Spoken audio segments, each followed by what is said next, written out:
Asian news में आपका स्वागत है। मैं हूं गणेश अग्रवाल और आप देख रहे हैं दमोह जिले की खबरें। दमोह लोकसभा क्षेत्र में कांग्रेस के प्रत्याशी तरवर सिंह लोधी के पक्ष में प्रचार करने के लिए कांग्रेस के प्रदेश अध्यक्ष जीतू पटवारी तेंदुखेड़ा पहुंचे। उनके साथ विवेक तनखा, अरुण यादव सहित अन्य कांग्रेसजन भी मौजूद रहे।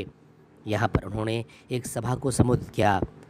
इसके साथ ही उन्होंने मंच से तथा संवाददाताओं से बातचीत के दौरान क्या कुछ कहा, आपको सुनाते हैं। Bureau report, Asian news.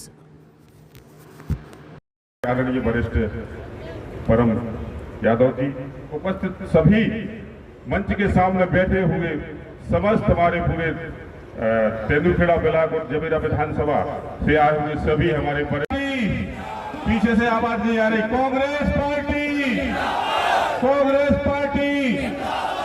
आज दमोह लोकसभा चुनाव प्रचार के दौरान हमारे जबीरा कांग्रेस कमेटी हम सबके बीच में आदरणीय अरुण भैया के सामने पे मसीहा आदरणीय अरुण भैया का जोरदार तालियों से स्वागत करिए।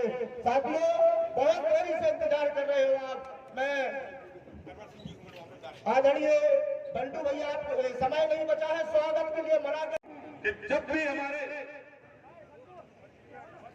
जब भी भाजपा के लोग ये बात करते हैं कि डबल इंजन की सरकार, लेकिन मैं कहता हूं कि डबल आदरणीय कमलेश्वर पटेल जी, हम सबके नेता आदरणीय भाई जीतू पटवारी जी का तेंदुखेड़ा पावन सभी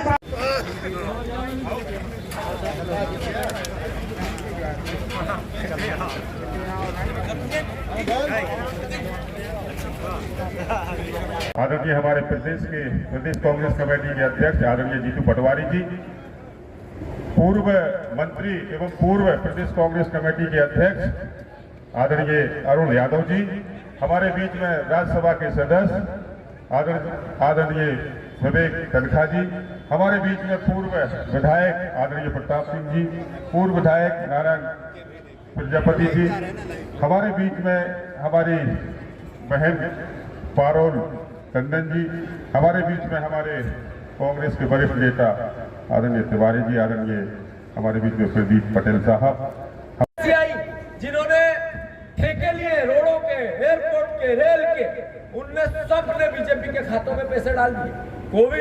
कोविड में एक परिवार का वो साथी जो था समर्पित कर रहा था, जिसके पास जो था वो दे रहा था। सेवा का एक मनोभाव आम आदमी में आ गया। नरेंद्र मोदी जी ने जब सबको कहा ताली बजाओ, तो पूरा देश ताली बजा रहा था।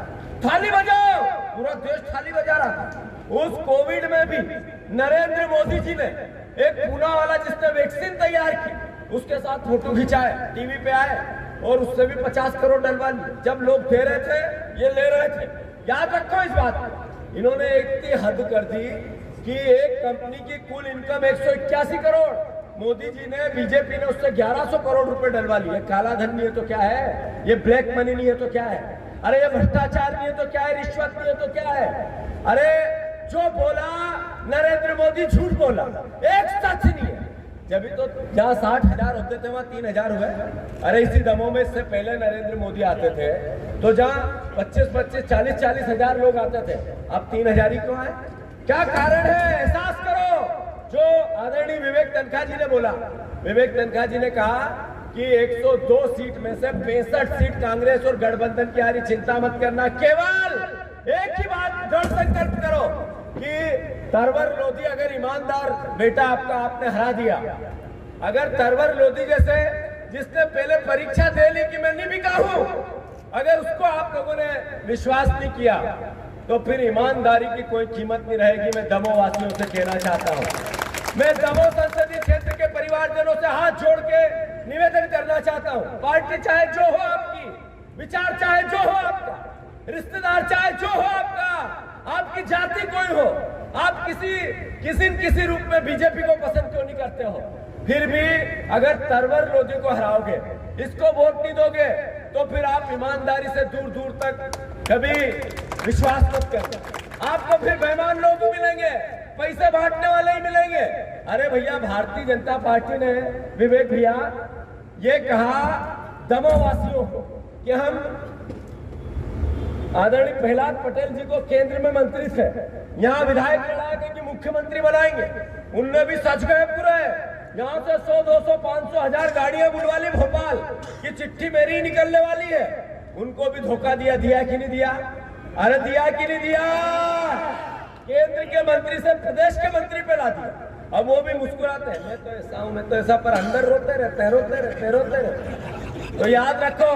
और एक बात और, सब कांग्रेस में जितने मंच पे नीचे हो, जहां भी है वहां भी सुन लो, कांग्रेस के परिवारजनों, आप आपका काम करो। इसके पास पैसा नहीं है, ये उतना खर्च नहीं कर पाएगा, पर इसके पास जो पूंजी है वो कितने अरबों रुपए में नहीं मिल सकती है। कांग्रेस अपना काम करे, बीजेपी भी लगी है कि राहुल लोधी में बत्ती दे दो। ध्यान रख लेना, याद रख लेना। अब चूंकि 6 बज गए हैं, विवेक तनखा जी जब विधि मंत्री बनेंगे, जब तक पुलिस आ जाएगी। भारत माता की। धन्यवाद। 4 सीट ऐसी है जिसमें 3 हम जीतेंगे और एक में 50-50 की टक्कर है। ये मध्य प्रदेश की स्थिति है। तो इसका मतलब है ऐसा ही राजस्थान में, ऐसा ही छत्तीसगढ़ में, यहाँ हमारे पास एक भी सीट नहीं थी। इसका मतलब परिवर्तन है। और साउथ में तो बीजेपी का झंडा भी नहीं मिलता है। यहाँ 3000 भी हुए हैं, वहाँ 1000 भी मोदी जी की सभा में नहीं हो रहा है। ये एहसास कराता है कि लोगों को 10 साल में जो भारतीय जनता पार्टी ने यातना दी, दुख दिया, महंगाई की मार मारी, जो करप्शन का जो खुला नाच किया, जो बॉन्ड से बीजेपी की कलाई खुल गई, मोदी जी की कलाई खुल गई। तो ये जो भावनाओं में लेके जो अलग अलग भावनात्मक मुद्दों पे बात करते थे, जनता सुनना नहीं चाहती। अब ये नफरत की, घृणा की, भावना की ऐसी बातें करते हैं बीजेपी के लोग, नरेंद्र मोदी, लोग उसको नजरअंदाज करते हैं, तिरस्कार करते हैं। अब उनके घर में क्या मिला, सरकार ने क्या दिया, देश कैसा बनाया? अरे आज सवाल ये है कि 75 साल आज़ादी के हो गए, जो स्थिति बनी 10 साल में, संविधान की बात हो रही है, आरक्षण की बात हो रही है, वोट देने के अधिकार की बात हो रही है, रशिया जैसा देश बनाने की क्या बन जाएगा अगर मोदी जी आ गए, ऐसे विचार आ रहे हैं। तो ये क्या एहसास कराता है? ये एहसास कराता है कि नरेंद्र मोदी फेल हुआ है।